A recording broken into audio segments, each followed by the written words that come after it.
حضرت عبداللہ ابن عباس غالباً بیٹھے تھے تو آپ کے پاس کوئی تابعی بیٹھے تھے، تو اچانک آپ نے فرمایا تمہیں جنتی عورت نہ دکھاؤں؟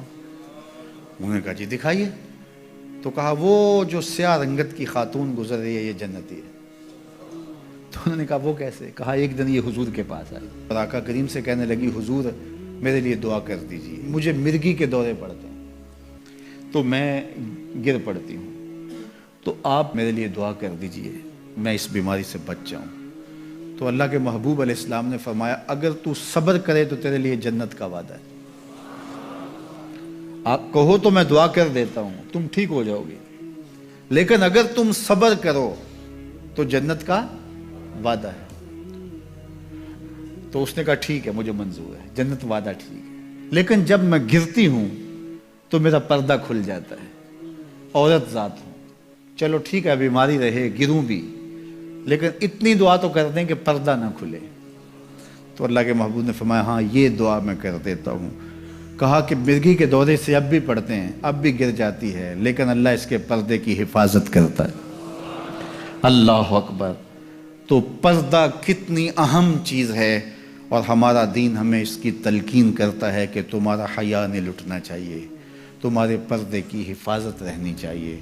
حیا دین ہے، اور حیا کے ساتھ اسلام کا تعلق کتنا گہرا ہے کہ یہ دونوں جڑی ہوئی چیزیں ہیں۔ ایک رخصت شے ہوتی ہے تو دوسری بھی رخصت ہوتی ہے۔ مجھے بھی آپ کو بھی عملی کوشش بھی کرنی چاہیے کہ یہ جو ذرائع ہیں حیا باختگی کے، ان سے اپنے آپ کو اور اپنی نسل کو بھی بچایا جائے، اپنی معاشرت کو بھی بچایا جائے۔ اور دوسری بات کہ ایمان کی تکمیل تو حیا سے ہی ہے، یہ باڑ ہے ایمان کے لیے، اگر یہ باڑ اتر گئی تو ایمان پر حملہ ہو جائے گا۔ تو ہم مغرب کی نقالی میں اس کو ترقی نہ سمجھیں، اگر حیا باختگی لباس مختصر بلکہ اتار دیا جانا یہ ترقی اور کامیابی ہوتی تو پھر تو کعبہ اللہ کا ننگے طواف لوگ کیا کرتے تھے، وہ ترقی یافتہ ہوتے۔ تو برہنہ ہو جانا یہ حیوانیت کی طرف سفر ہے، یہ کامیابی نہیں ہے، یہ عروج نہیں ہے، یہ فیشن اور ترقی نہیں ہے، یہ تو اخلاقیات سے کنارہ کشی ہے، یہ تو حیا باختگی ہے۔ اسلام ایک روشن خیال دین ہے، اسلام ترقی یافتہ دین ہے، اسلام انسانی مزاج سے ہم آہنگ دین ہے، انسانی ضروریات کے تقاضوں کو پورا کرنے والا دین ہے۔ انسانیت سے، ہمارے مزاج سے، ہماری فطرت سے ہٹ کر کوئی دین نہیں ہے۔ تو نفس کی تسکین اور ہے، روح کی تسکین اور ہے۔ تو جوانی کے دور کے اندر نوجوان کی زندگی کے کچھ ترجیحات ہوتی ہیں، لیکن بعد کے اندر وہ خود سمجھ رہا ہوتا ہے کہ میں یہ غلط ہوں۔ آج مغرب پریشان ہے کہ انہوں نے جوانی کے 4 ایام تو اپنی خواہشوں میں اسیر ہو کے گزار لیے، لیکن ان کے بڑھاپے کی تلخیوں کو آپ نہیں جانتے کیا ہے۔ تو مغرب کے سانچے میں ڈھلنے کی کوشش نہ کرو۔ وہ اقبال نے کہا تھا نئی تہذیب تکلف کے سوا کچھ بھی نہیں، چہرہ جو نہ روشن ہو کہ تو کیا حاجت گلگو نہ فروش۔ اندر کچھ ہو ہی نہ اور اوپر میک اپ کیا ہوا ہو تو وہ تو کبھی اترے گا، جب اترے گا تو نیچے سے کیا بلا نکلے گی۔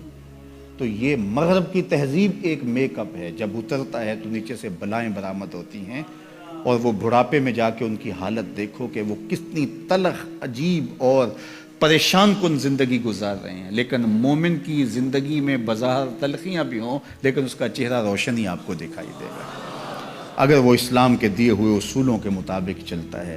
تو مشرق کو کبھی بھی مغرب کی نقالی نہیں کرنی چاہیے۔ مغرب تو اس مصیبت سے جان چھڑانا چاہتا ہے، لیکن ان کی معاشرت اس طرز کی بن گئی ہے کہ جان چھوٹنے نہیں پا رہی، اور جہاں سے وہ نکلنا چاہتا ہے وہاں سے ہم داخل کیوں ہونا چاہتے ہیں۔ تو میری بیٹی، میری بہن، تو مغرب کی بیٹی نہیں ہے، تو مشرق کی شہزادی ہے۔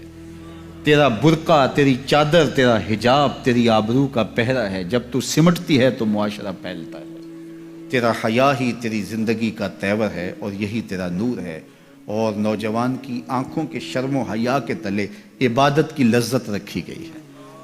اگر آپ چاہیں کہ عبادات میں لذت نصیب ہو، سجدے میں قرار نصیب ہو، اپنی نگاہوں کی حفاظت کر کے دیکھو، سجدے میں سرور آنا شروع ہو جائے گا، نمازوں میں لذت آنی شروع ہو جائے گی۔ تو اللہ ہمیں حیا کے جوہر سے مالا مال فرمائے۔